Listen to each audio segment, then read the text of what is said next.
Kejadian pasal 11 ayat 1 sampai ayat yang ke-9, pasal 12 ayat 1 sampai ayat yang ke-3, Kisah Para Rasul pasal 9 ayat 1 sampai 19, pasal 13, pasal 14, dan pasalnya yang ke-18. Baik, kita masuk pada uraian materi kita. Apa aja akan kita pelajari dari perjalanan misi bab 2, yaitu yang pertama, titik awal misi Allah bagi dunia. Yang kedua, Injil untuk semua orang. Yang ketiga, yaitu misi Allah dan pertumbuhan gereja. Guru ulangin kembali bahwa uraian materi kita pada hari ini, titik awal misi Allah bagi dunia, Injil untuk semua orang, misi Allah, dan pertumbuhan gereja. Nah, kita masuk pada bagian yang pertama ya, anak-anak perhatikan baik. Yang pertama, titik awal misi Allah bagi dunia. Misi adalah bagian penting dari pertumbuhan gereja. Gereja tidak akan ada artinya tanpa misi. Misiologi atau ilmu pengetahuan tentang misi berasal dari kata Latin missio yang berarti pengutusan.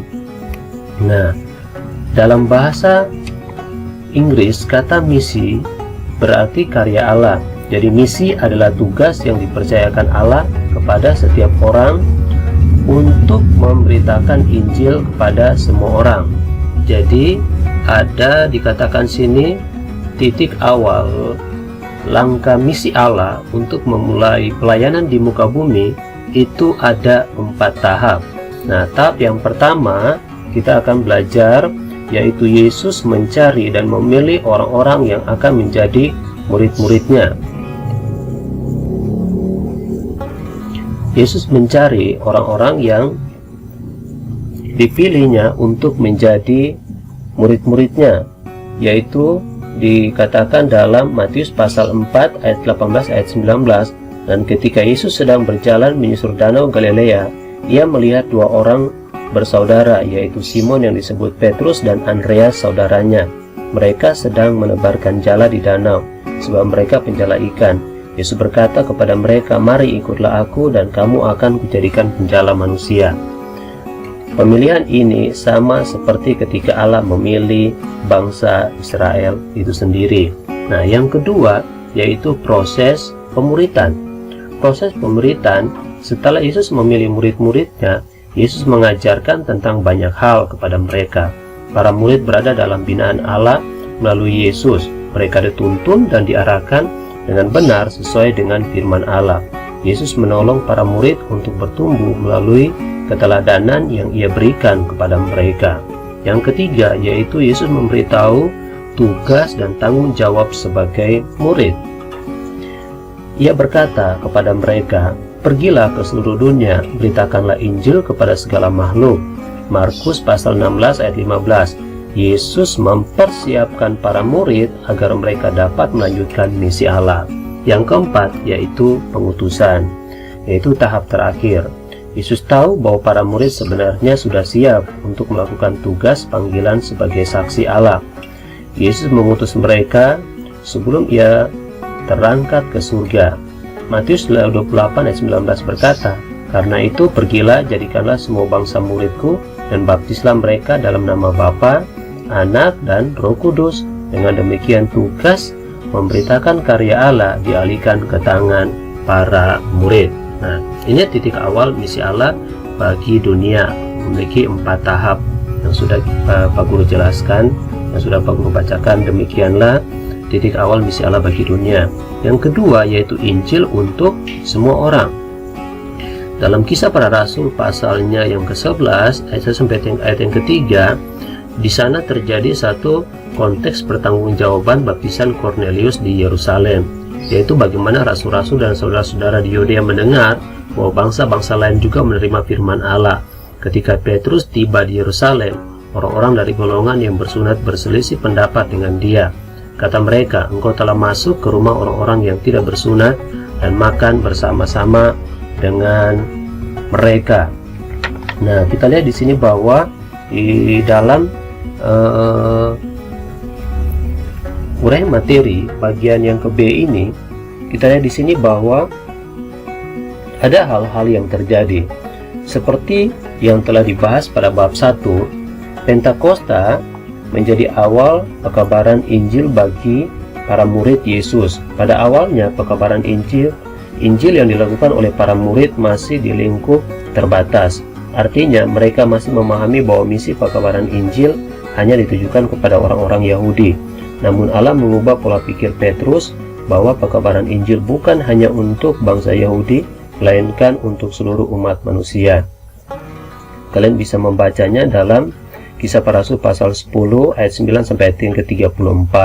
Kemudian ada juga Kisah Para Rasul pasal 11 ayat 1 sampai ayat yang ketiga yang sudah Bapak bacakan barusan. Kisah Para Rasul pasal 11 ayat 18 juga menuliskan hal yang sama. Sejak itu pekabaran Injil makin meluas dan menjangkau banyak orang dari segala bangsa. Filipus memberitakan Injil kepada sida-sida dari Ethiopia. Paulus dan Barnabas melakukan pekabaran Injil hingga ke Asia Kecil. Jadi menjadi tugas kita juga, bukan hanya para rasul di awal gereja mula-mula, tapi tugas kita semua harus menyampaikan kabar baik ini di tengah-tengah keluarga, kepada mama, kepada papa, adik, kakak, sanak famili keluarga kita, bahwa Yesus adalah Tuhan dan Juru Selamat.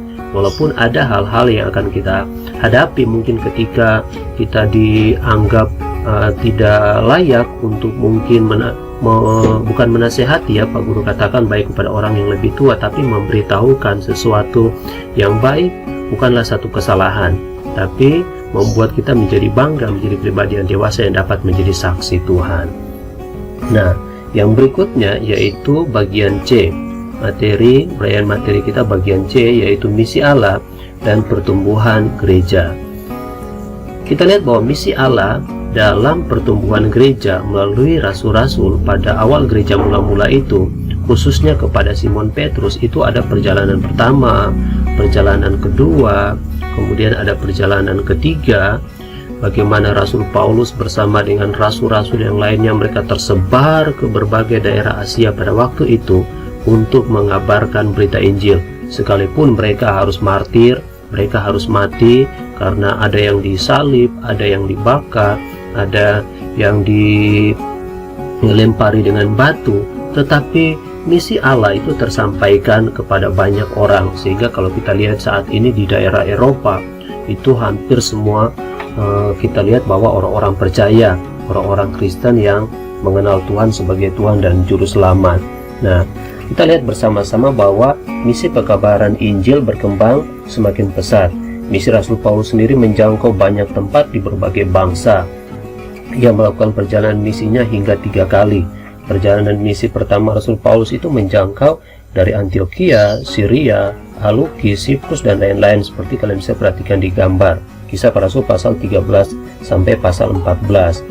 Paulus melakukan perjalanan misi keduanya bersama Silas. Mereka berangkat dari Antioquia menuju Syria dan Kilikia, lalu tiba di Galatia dan seterusnya. Kalian bisa membacanya.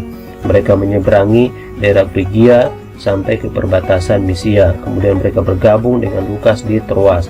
Paulus memutuskan untuk pergi ke Eropa. Di Makedonia, ia mendirikan komunitas Kristen pertama kali di Eropa, yaitu jemaat Filipi, Tesalonika, Berea, dan Athena, dan Korintus. Di Korintus, Paulus tinggal kurang lebih 1,5 tahun di rumah sepasang suami istri bernama Aquila dan Priscilla.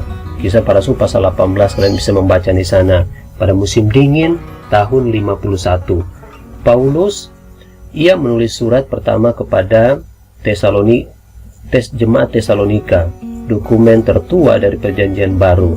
Tahun berikutnya ia kembali ke Antioquia, bisa lihat di peta. Setelah itu Paulus melanjutkan perjalanan misinya yang ketiga. Ia tinggal beberapa saat di Antioquia, lalu pergi ke Galatia dan Frigia untuk mendukung gereja-gereja yang telah didirikan pada perjalanan sebelumnya. Kalian bisa lihat dalam Kisah Para Rasul pasal 18 ayat 23. Kemudian ia melingkari wilayah barat Bitinia dan tiba di Efesus melalui jalan darat. Di Efesus ia menulis surat pertamanya kepada orang-orang Korintus. Setelah 3 tahun di Efesus, Paulus mengunjungi Asia Kecil dan Yunani. Kemudian untuk menghindari rencana pembunuhan oleh orang-orang Yahudi, ia berlayar ke Troas dahului Lukas disertai beberapa murid yang lainnya. Kisah Para Rasul pasal 20 ayat yang keempat bisa kalian baca di sana. Akhirnya ia kembali ke Yerusalem dan bertemu dengan Yakobus di sana. Perjalanan misi Rasul Paulus tersebut berlanjut sampai saat ia ditangkap dan dipenjarakan di Roma. Rasul Paulus tidak berdiam diri, ia terus melayani dengan cara menulis 2 surat. Dan lihat di sini, yaitu surat kepada jemaat yang ada di Kolose dan surat pribadi kepada seorang yang bernama Filemon. Pada saat itu Rasul Paulus dipenjara, seorang yang bernama Onesimus datang kepada Paulus. Ia adalah budak dari seorang bernama Filemon. Onesimus melarikan diri karena melakukan sebuah kesalahan.